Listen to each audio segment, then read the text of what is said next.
So దేవుని యొక్క వాక్యాలను కొద్దాం. సామెతల గ్రంథము 10వ అధ్యాయము. మనము రూల్స్ ఆఫ్ రీపింగ్ గురించి మాట్లాడుతున్నాం. డబ్బుల పంటను కోయు నియమంలో చాలా కాలం నుంచి how to reap what we have sown. మనము విత్తిన దానికి ఏ రీతిగా మనము పంట కోసుకోవాలి. చాలామంది పాస్టర్లు విత్తండి విత్తండి ఇవ్వండి ఇవ్వండి అని చెబుతారు. చాలామంది ఆ మాటలు వినేసి విత్తేస్తారు. అక్కడితో ఆగిపోతుంది. No one is talking about how to reap. మనం విత్తినటువంటి కానుకలను, విత్తినటువంటి విత్తనాలను ఏ రీతిగా మనము వాటికి ఖచ్చితంగా పంట ఇచ్చే దేవుడు. విత్తనాలు విత్తేది మనము, గ్రోత్ ఇచ్చేది దేవుడు, పంట ఇచ్చేది దేవుడు. కానీ కోసుకోవాల్సింది మాత్రం మనమే. దేవుడు కోసివ్వడు పంటను. దేవుడు పంటను కోసివ్వడు. అందుకే దేవుడు వెక్కిరించబడడు. మనుషుడు ఏమి విత్తునో దాని పంటను కోసుకుంటాడు. Hallelujah. You are the sower and you are the reaper. I am the sower and I have to reap. It is God's desire that whatever you sow, నువ్వు విత్తే 10 రూపాయలు కావచ్చు, 100 రూపాయలు కావచ్చు, 1000 రూపాయలు కావచ్చు, 50,000 కావచ్చు, 1,00,000 కావచ్చు, whatever you sow you are bound to receive harvest. దేవుడు నమ్మదగిన దేవుడు గనుక, ఆయన విశ్వాసత అంతరిక్షంలో అంటుచున్నది గనుక, నువ్వు విత్తినటువంటి విత్తనానికి ఆయన 100 పంటను ఆయన ఇచ్చేస్తాడు. అయితే నీవు తీసుకోవాలి. You have to take that harvest. That is important. I'm teaching about that. మన సంఘానికి ఏదో అవసరమై నేను చెప్పడం లేదు, నాకేదో డబ్బులు అవసరమై చెప్పడం లేదు. కానీ పౌలులాగా I have some kind of Paul's spirit. Paul యొక్క మనస్తత్వము నాకు అంటుకున్నది. పౌలు అంటాడు కదా, మీ లెక్కకు నాకేదో అక్కరగా ఉందని నేను చెప్పడం లేదు. ఫిలిప్పీలకు డబ్బుల గురించి మాట్లాడుతూ నాకేదో అక్కర ఉందని నేను రాయడం లేదు. మీరు నాకు డబ్బులు పంపించండి అని నేను చెప్పడం లేదు. కానీ మీ లెక్కకు మీరు విత్తిన దానికి సంవత్సరముల తరబడి నా పరిచర్లోనికి మీరు విత్తిన దానికి విస్తారమైనటువంటి ఫలము రావాలని దానికోసం చెప్తున్నాను అన్నాడు. I am teaching this so that you will reap 100-fold harvest. 100 పంటను మీరు కోసుకోవాలి అని ఈ బోధను నేను చాలా రోజులు చేస్తున్నా. I'm teaching this for your sake. మీ కొరకు. If you have sufficient finances my dear friends, if you have sufficient finance, నీ దగ్గర సరిపోయినంత చాలినంత ధనం ఉందంటే 80% సమస్యలు అట్లా చచ్చిపోతాయండి. 80% of problems will be buried అంతే, if you have sufficient money. కొన్ని మాటలు స్టేజ్ మీద మాట్లాడకూడదు, లైవ్లో మాట్లాడకూడదు, కాబట్టి కొన్ని చెప్పాము. ఎప్పుడన్నా పర్సనల్గా మాత్రమే చెప్తాం. If you have money, 80% of problems will be dead. 80% సమస్యలు చచ్చిపోతాయి అట్లే అండి. కాబట్టి ధనము ఏ రీతిగా మన పూర్వీకులే మన కొరకు ఏమీ సంపాదించి పెట్టలేదు. మనతోనే విశ్వాస జీవితం ఆరంభమైంది, మనతోనే విత్తడం ఆరంభమైంది. కాబట్టి ఖచ్చితంగా first generation has to fight like anything. పావర్టీలో మగ్గి ఉన్నవారు, మీరు ప్రాస్పర్టీలోకి వెళ్ళకుండా సాతాను గాడు ఊరికనే వదిలేస్తాడా? లేదు. వాడు ఎట్లయినా సరే నిన్ను పేదరికంలో, ఇబ్బందులో, ఆర్థికపరమైనటువంటి ఇబ్బందులో నిన్ను అణచివేయాలని చూస్తాడు. If you don't have money, nobody will look at you, nobody will value. నీ ప్రపంచంలో ఎవ్వరూ నీకు విలువ ఇవ్వరు. If you don't have money, నీ సొంత వారు కూడా విలువ ఇవ్వరు if you don't have money. So learn to reap in God's way. Hallelujah. I always tell God, దేవునికి నేను ఎప్పుడు చెప్తాను, ఎప్పుడు కూడా నేను అనుకుంటాను, నేను బోధిస్తుంటాను ఏంటంటే, children of God should have a help, super natural help. దేవుని పిల్లలముగా మనకు ఇతరులకు లేని సహాయము మనకు ఉండాలి, మనకు రావాలి. హల్లెలూయా. ఎందుకంటే మనము దేవుని పిల్లలము గనక మనకు సహాయము దేవుని నుంచి రావాలి, వస్తుంది. కొండల తట్టు నాకు కన్నులు ఎత్తుచున్నాను, నాకు సహాయము, అందరూ తెలుసు వాక్యాన్ని. కానీ ఆ సహాయాన్ని ఎట్లా తెచ్చుకోవాలి, ఆ సహాయాన్ని ఎట్లా పొందుకోవాలి, ఎట్లా అనుభవించాలి? We are on this earth. మనమేమి భూమి మీద చాలా కాలం జీవించబోతున్నాం కనుక భూమి మీద ఎలా జీవించాలో మనం తెలుసుకోవాలి. భూమి మీద దేవుని సహాయాన్ని ఎలా పొందుకోవాలో కూడా మనం తెలుసుకోవాలి. We should have a way out. ఆర్థికపరమైన విషయాల్లో బైబిల్లో కొన్ని ఇన్సిడెంట్స్, కొన్ని సంఘటనలను దేవుడు వ్రాసాడు. ఆర్థిక సమస్యల్లో, అప్పులలో చిక్కుకున్నప్పుడు వారికి దేవుడు అద్భుతాలు చేశాడు. There are financial miracles. అద్భుతాలు అంటే కేవలం తలనొప్పి పోవడము, మోకాలు నొప్పి పోవడము ఇవే అనుకుంటున్నారా? No no no. Miracles are not limited just to healings, but God can do financial miracles in your life. నీ జీవితంలో ఆర్థికపరమైన అద్భుతాలను దేవుడు చేయగలడు. సో ఈ రూల్స్ గురించి, ఈ ప్రిన్సిపల్స్ గురించి మనము మాట్లాడుతూ ఉన్నాం. సామెతల గ్రంథం 10వ అధ్యాయము 4వ వచనం, బద్ధకముగా పనిచేయవాడు దరిద్రుడగును, శ్రద్ధ గలవాడు ఐశ్వర్యవంతుడగును. వేసవి కాలమున కూర్చువాడు బుద్ధిగల కుమారుడు, కోతకాలమందు నిద్రించువాడు సిగ్గుపరచు కుమారుడు. సో ఈ లేఖనాలను బట్టి మనకు అర్థమైంది ఏమిటంటే,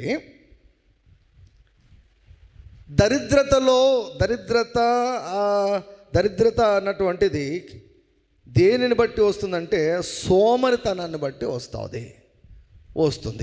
అది దేవుని చిత్తము కాదు. దరిద్రత దైవత్వం కాదు, సోమరితనము.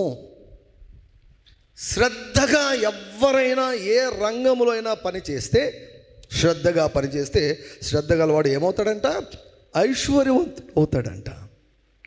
తలాంతులు లేని వ్యక్తి లేడు ఈ భూమి మీద. తలాంతు లేని వ్యక్తి లేడు. ఒకవేళ లేదు అని అనుకుంటే కనుక్కో, నీ తలాంతు ఏదో కనుక్కో.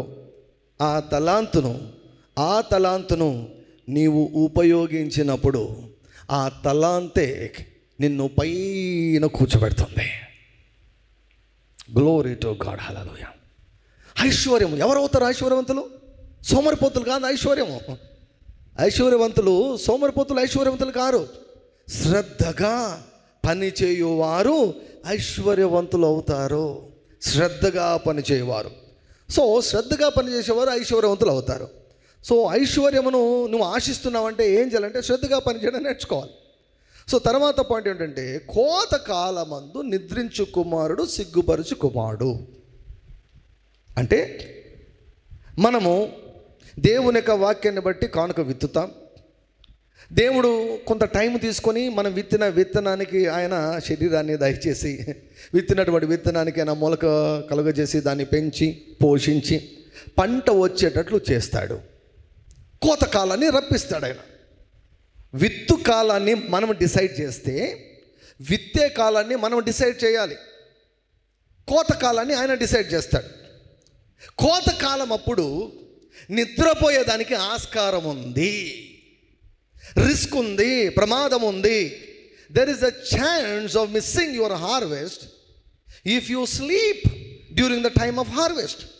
పంట సమయంలో నీవు నిద్రపోతే పంట మిస్ అయ్యేదానికి ఆస్కారం ఉంది. అదైతే వేరే వాళ్ళు ఎవరు కోసుకోరు కానీ అలాగే ఉండిపోతుంది అన్నమాట. నీ పంట నువ్వు చచ్చిపోయేంత వరకు అలాగే నీ పేరు మీద ఉంటుంది. నువ్వు మరణించిన తర్వాత ఇంకొకరికి వెళ్ళేదానికి ఆస్కారం ఉంది తప్ప, నీవు జీవించినంత వరకు నీ పంట నీ పేరు మీద నీ పంట అలాగే ఉంటుంది. కోతకాలమందు నిద్రించు కుమారుడు సిగ్గుపరచు కుమారుడు. కాబట్టి ఏం చేయాలి? మెలకువగా ఉండాలి. అందుకే దేవుడు అన్నాడు, మెలకువగా ఉండి ప్రార్థన చేయండి, మెలకువగా ఉండి ప్రార్థన చేయండి, మెలకువగా ఉండి ప్రార్థన చేయండి. బాగా గుర్తుపెట్టుకోండి. సామెతలు 10 తర్వాత అదే సొలొమోనే. ఎవరండి రాసింది? భూమి మీద ప్రపంచంలో ఇంతవరకు ఆ రికార్డుని ఎవరు బీట్ చేయలేదంట. సొలొమోన్ రికార్డుని ఎవరు బీట్ చేయలేదు. అత్యంత ధనవంతుడు, అత్యంత ఐశ్వర్యవంతుడు రాసినటువంటి మాటలు ఇవి. ప్రసంగి గ్రంథం 11వ అధ్యాయం. ఇది 10, అది 11 అన్నమాట. 11వ అధ్యాయము 4వ వచనం.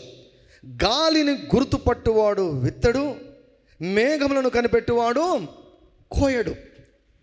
దేవుడు నోహుతో అన్నాడు, ఏమన్నాడంటే భూమి నిలిచినంత వరకు విత్తుకాలము, వెదకాలము, కోతకాలము ఉంటాయి అన్నాడు. భూమి నిలిచినంత వరకు. ఇప్పుడు ఎండాకాలం స్టార్ట్ అయిపోయింది కదండి, శీతాకాలం అయిపోయింది, చలికాలం అయిపోయింది, ఎండాకాలం స్టార్ట్ అయింది. పోయిన సంవత్సరం ఇలాగే స్టార్ట్ అయింది, నెక్స్ట్ ఇయర్ కూడా ఇలాగే స్టార్ట్ అవుతుంది. భూమి నిలిచినంత వరకు ఇవి మాత్రం మారవు.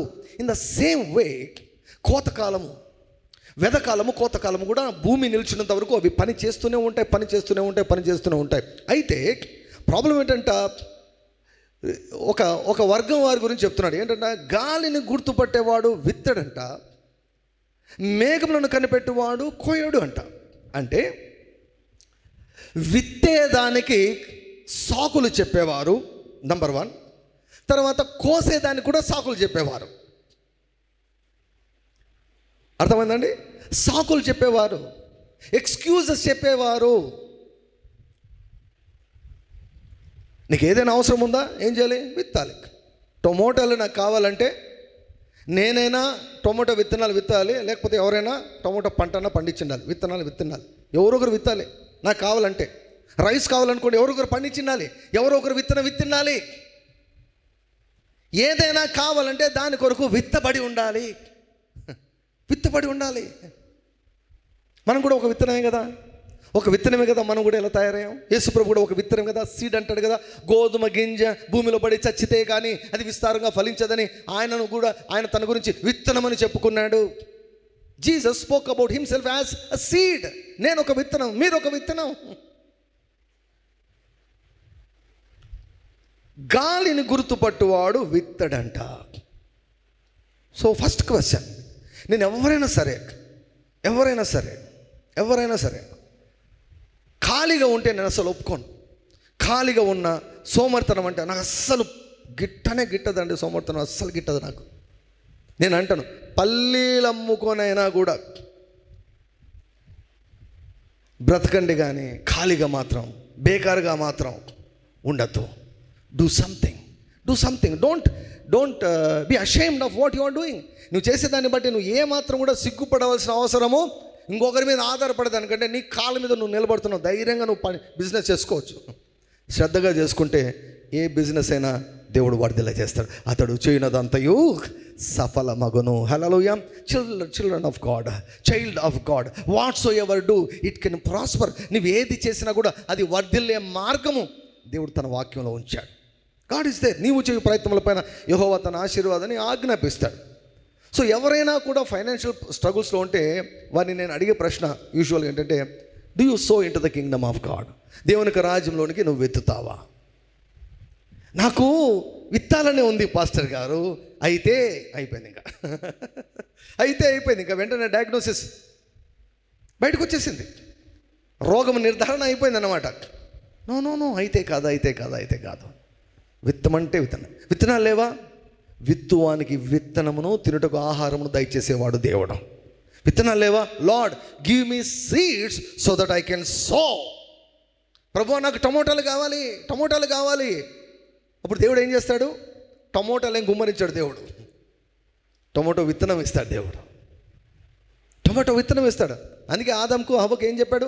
సేద్యం చేయండి అన్నాడు. సేద్యం చేయండి. విత్తనములిచ్చు చెట్లను ఆయన మొలిపించాడు. సో దేవుడు ఎప్పుడైనా కూడా విత్తనం ఇస్తాడు. విత్తనం ఇచ్చి సేద్యం చేయమంటాడు. విత్తు, సేద్యం చేయి, నేను పంటని ఇస్తాను, మీరు కోసుకొని మీరు అనుభవించండి అంటాడు. సో గనక do you sow? If you don't sow there can be no harvest.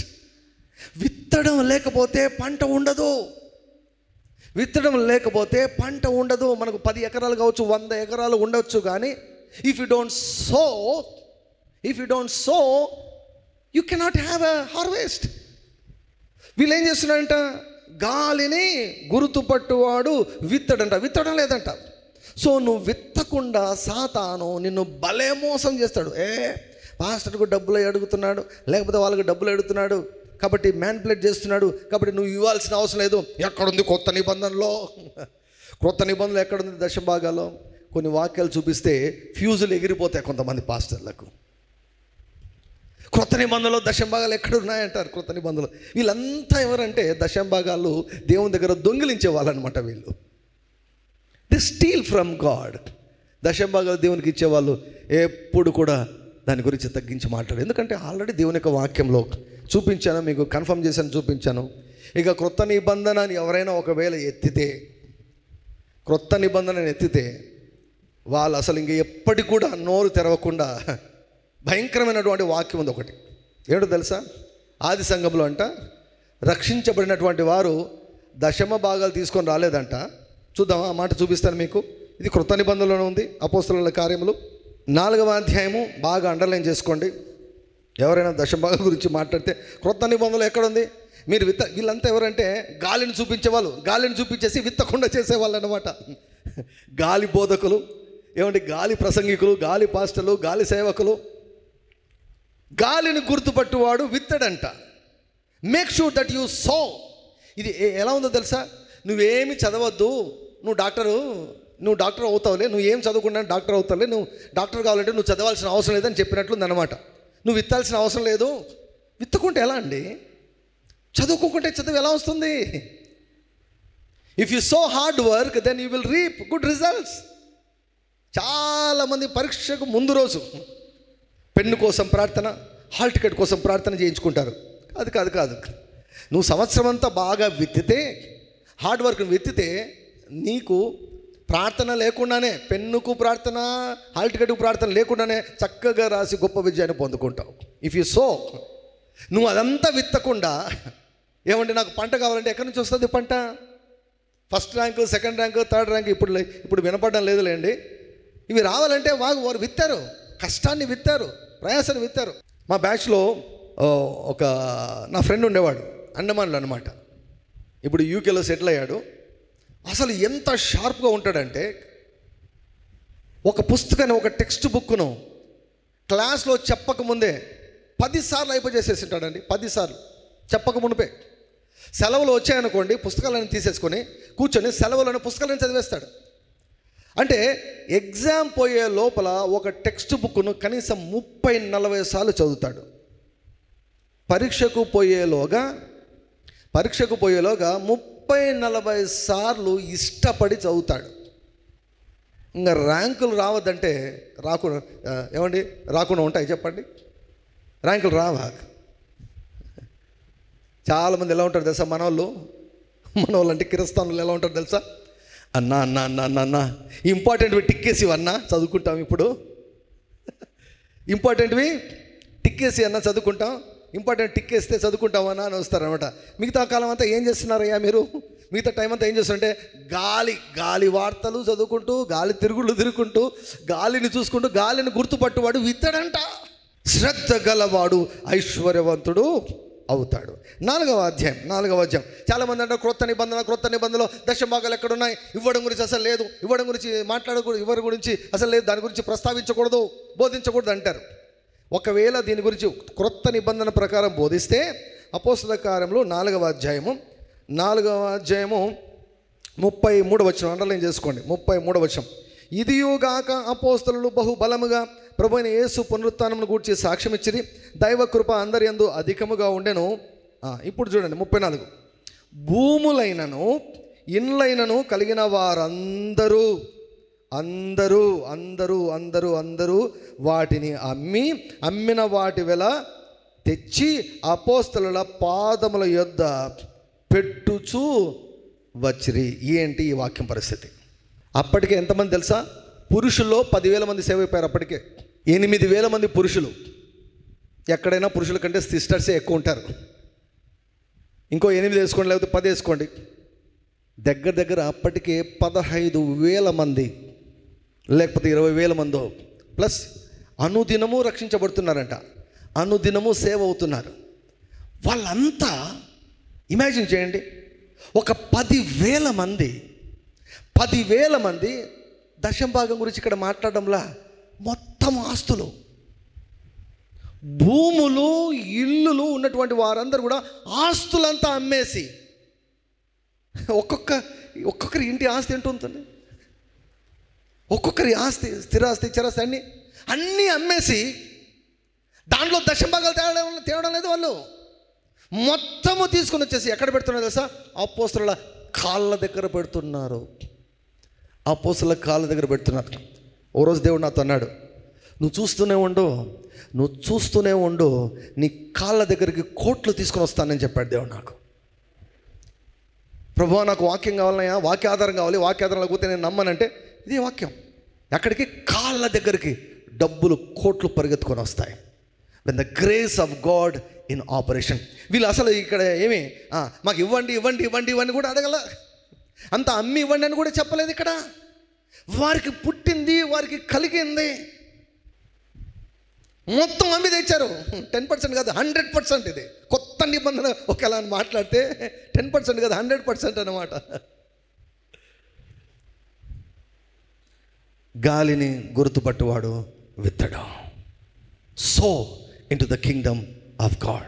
There are 4 ways of sowing. చాలా రకాలుగా మనం దేవుని యొక్క రాజ్యంలోనికి విత్తచ్చు. 4 రకాలుగా మనం దేవుని యొక్క రాజ్యంలోనికి విత్తచ్చు. బేసిక్గా చెప్పాలంటే మొట్టమొదటి మనం చూసాం దశమ భాగాలు. 10%. రెండవది మార్కు సువార్త 10వ అధ్యాయంలో ఉంటుంది, సువార్త నిమిత్తం. సువార్త నిమిత్తం, సువార్త చేసేదానికి. సువార్త నిమిత్తం మీరు భూములైనా ఇండ్లైనా ఆస్తులైనా మీరు అమ్మితే ఇహమందు 100 మీరు పంట కోసుకుంటారని చెప్పాడు. సో దశభాగాల గురించి మనం ఆల్రెడీ చూసాం. మార్కు సువార్త 10వ అధ్యాయం ఒకసారి చదివిస్తాను వాక్యాన్ని. యేసు ప్రభు చెప్పిన మాటలు ఇవి. యేసు ప్రభు చెప్పిన మాటలు మార్కు సువార్త 10వ అధ్యాయం 28వ వచనం. పేతురు, ఇదిగో మేము సమస్తమును విడిచిపెట్టి నిన్ను వెంబడించితమని ఆయనతో చెప్పసాగాను. అందుకు యేసు ఇట్లనను, నా నిమిత్తమును సువార్త నిమిత్తమును ఇంటినైనను అన్నదమ్ములనైనను అక్క చెల్లెళ్ళనైనను తల్లిదండ్రులనైనను పిల్లలనైనను భూములనైనను విడిచినవాడు ఇప్పుడు ఇహమందు హింసలతో పాటు 100 ఇండ్లను అన్నదమ్ములను అక్క చెల్లెలను తల్లులను పిల్లలను భూములను రాబో కాలమందు నిత్య జీవమును పొందునని మీతో నిశ్చయంగా చెప్పుచాను. పేతురు, ప్రభువా, మా ఉద్యోగాలు వదిలేసి నిన్ను వెంబడిస్తున్నాం, మాకు ఏ రోజుకి ఆ రోజు జరుగుతూ ఉంది, మా పరిస్థితి ఏంటి అని అడిగాడు పేతురు. మంచిదే, యాకోబు కూడా ఒకరోజు ఆలోచన వచ్చింది. ఇంక ఎల్లకాలం నీ దగ్గర పని చేస్తుంటే నా భవిష్యత్తు గురించి ఏంటి, నా పిల్లల గురించి నేను ఆలోచించుకోవాలి కదా అన్నాడు యాకోబు. పేతురు కూడా అడిగాడు, బిజినెస్ మ్యాన్ కదా, అడిగాడు, సమస్తం వదిలిపెట్టేసామే, మా పరిస్థితి ఏంటి, సమస్తం వదిలిపెట్టేసామంటే ఉన్నాడు, నా నిమిత్తము కానీ సువార్త నిమిత్తం కానీ మీరు భూములనైనానో ఇళ్ళనైనానో మీరు ఇచ్చివేస్తే ఇహమందు 100 పొందుకుంటారు. ఈ వాగ్దానం ఎక్కడ నెరవేరింది? అపోస్తల కార్యము 4వ అధ్యాయం 34లో నెరవేరింది. 34లో నెరవేరింది. రేపేది దేవుడు, ప్రేరేపించేది దేవుడు. మ్యానిపులేట్ చేయాల్సిన అవసరం లేదు, పిండాల్సిన అవసరం లేదు, బెదిరించాల్సిన అవసరం లేదు, ఇవ్వకపోతే నాశనమైపోతారని శాపనార్థాలు పెట్టాల్సిన అవసరం లేదు. పరిశుద్ధాత్మ చేసే పరిచయం మనం చేయకూడదు. We just have to announce, I just have to preach the word. దేవుని వాక్యాన్ని మాత్రమే నేను బోధించాలి. వాక్యము ప్లస్ పరిశుద్ధాత్ముడు వారు పని చేసుకుంటారు. The Holy Spirit will work. ఎవరి హృదయాన్ని ఆయన రేపాలనుకుంటాడో ఆయన రేపుతాడు. So this is another song, this is not tithes. సువార్త నిమిత్తం విత్తేది ఇది 10వ భాగానికి సంబంధించింది కాదు. సో మొదటిది 10వ భాగాలు, రెండవది సువార్త నిమిత్తమైనటువంటి కానుకలు, తర్వాత మూడవది కృతజ్ఞత అర్పణ. మత్తయి సువార్త 9వ అధ్యాయము, మత్తయి సువార్త 8వ అధ్యాయము 1వ వచనం నుంచి, ఆయన కొండ మీద నుండి దిగి వచ్చినప్పుడు బహుజన సమూహంలో ఆయనను వెంబడించను. ఇదిగో కుష్ఠరోగి వచ్చి ఆయనకు బ్రొక్కి, ప్రభువా, నీకు ఇష్టమైతే నన్ను శుద్ధునిగా చేయగలవనను. అందుకు ఆయన చేయి చాపి వాని ముట్టి, నాకు ఇష్టమే, నువ్వు శుద్ధుడవు కమ్మని చెప్పగా తక్షణమే వాని కుష్ఠరోగము శుద్ధి అయ్యను. అప్పుడు యేసు, ఎవరితోనూ ఏమీ చెప్పకు సుమి, కానీ నీవు వెళ్ళి వారికి సాక్షార్థమై నీ దేహమును యాజకునికి కనబరుచుకొని మోషే నియమించిన కానుక సమర్పించమన్నాడు. ఎప్పుడు నీవు ఈ విత్తనం విత్తితే నువ్వు స్వస్థపరచబడతావు అని చెప్పలేదు. చాలామంది ఏం చేశారంటే డబ్బుల కోసం దీన్ని రివర్స్ చేసి పడేశారు. అనారోగ్యం కొరకు విత్తడము, ప్రతిదానికి విత్తడమే. ఏదైనా అండి, దేవుడు ఒక నియమం చెప్తే దాన్ని ఎక్కడ ఉంచాలో అక్కడ ఉంచాలా, దాన్ని ఎక్స్ట్రీమ్కి తీసుకొని పోకూడదు. ఎప్పుడు కూడా రోగం కోసం విత్తడం బైబిల్ ఎక్కడా లేదు. రోగం కొరకు నేను 1000 రూపాయలు విత్తుతున్నాను, నేను బాగా 1000 రూపాయలు విత్తుతాను. నువ్వు విత్తాల్సింది డబ్బులు కాదు నాయన, నువ్వు విత్తాల్సింది విశ్వాసాన్ని. దేవుడు నీవిచ్చిన కానుక చొప్పున నీకు కలుగునుగాక అన్నాడు, కానీ నీ నమ్మిక చొప్పున నీకు కలుగునుగాక అంటాడు. సో ఫైనాన్సెస్ కొరకు మనం ఎదురు చూడొచ్చు, కానీ కానుక విత్తి ఆరోగ్యం కొరకు ఎదురు చూడడం అది పొరపాటు, మిస్అండర్స్టాండింగ్ అది. ఇక్కడ ఏం చెప్తున్నాడు ప్రభు? బాగా అయిన తర్వాత అద్భుతం జరిగిన తర్వాత, సూచకక్రియ జరిగిన తర్వాత, దేవుడి నుంచి ఒక మేలు పొందుకున్న తర్వాత ఊరికి ఏమీ ఖర్చు కాదని చెప్పేసి థ్యాంక్ యూ జీసస్ అని 4-5 సార్లు చెప్పేసి గమ్మగా వెళ్ళిపోతే అది పెద్దగా సభ్యత, సంస్కారం అనిపించుకోదు. When you receive something from God, let us express our thanksgiving by giving offering. డబ్బు చాలా మాట్లాడుతుందండి, తెలుసా మీకు? డబ్బు మన టైము మాట్లాడుతుంది. అందులో మన సమయం ఉంటుంది, మనం వెచ్చించిన సమయం ఉంటుంది, మన తలాంతు ఉంటుంది, మన చెమట ఉంటుంది, మన ప్రయాసం ఉంటుంది, మన సాక్రిఫైస్ ఉంటుంది. ఇవన్నీ కూడా మాట్లాడుతుంది డబ్బు. Thanks giving offering. మొదటిది దశంభాగాలు, రెండవది సువార్త నిమిత్తమైనటువంటి కానుకలు, మూడవది థ్యాంక్స్ గివింగ్ ఆఫరింగ్, నాలుగవది ధర్మము చేయడం అంటే అనాథలకు, లేని వారికి సహాయం చేయడం. మత్తయి సువార్త 6వ అధ్యాయం 2వ వచనం. కావున నీవు ధర్మము చేయనప్పుడు మనుషుల వలన ఘనత నొందవలనని వేషధారులు సమాజ మందిరంలోను వీధులలోనూ చేయులాగన నీ ముందర బూర ఊదిపవద్దు, వారు తమ ఫలం పొంది ఉన్నారని నిశ్చయముగా మీతో చెప్పుచున్నాను. నీవైతే ధర్మము చేయనప్పుడు నీ ధర్మము రహస్యముగా ఉండు నిమిత్తము నీ కుడి చెయ్యి చేయనది నీ ఎడమ చేతికి తెలియక ఉండవలను. అట్లయితే రహస్యమందు చూచు నీ తండ్రి నీకు ప్రతిఫలమిచ్చును. ధర్మము చేయడం అన్నమాట. బీదవారిని కనుకరించి, లేని వారిని కనుకరించి, మరలా వారు ఇస్తారనే ఆలోచనతో ఇవ్వకుండా ఉండడం, జస్ట్ సహాయం చేయడం, ధర్మం చేయడం. ఎస్పెషల్లీ దిస్ ఇస్ నాట్, ఈ వాక్యము దశంభాగాల గురించి కాదు, ఈ వాక్యము సువార్త గురించి కాదు, ఈ వాక్యము కృతజ్ఞత అర్పణ గురించి కాదు, ఈ వాక్యము పేదవారికి సహాయం చేసే విషయము. దాని గురించి ఎక్కడ కూడా మనం డబ్బా కొట్టుకోకూడదు. నేను వాళ్ళకింత సాయం చేశాను, వీళ్ళకింత సాయం చేశాను. ఏమండి, ఫోటోలు తీసుకొని మొత్తం అంతా పబ్లిక్ సోషల్ మీడియాలో పెట్టేసి మేము ఈ పని చేసాము, ఇంత మేము సరఫరా చేసాము, ఇంతమంది బీద వాళ్ళకు మేము సహాయం చేసామని మనుషుల మెప్పు కొరకు చేస్తే ప్రయోజనము రాదు. మనం సహాయం చేస్తే కుడి చేత్తో చేస్తే ఎడమ చేతికే తెలియకూడదంట. అందరికీ తెలిసేటట్లు ధర్మం విషయంలో అందరికీ తెలిసేటట్లు చేయకూడదు. ఎందుకంటే దేవుడు వారి గౌరవాన్ని కాపాడుతున్నాడు. God is protecting the dignity of other people.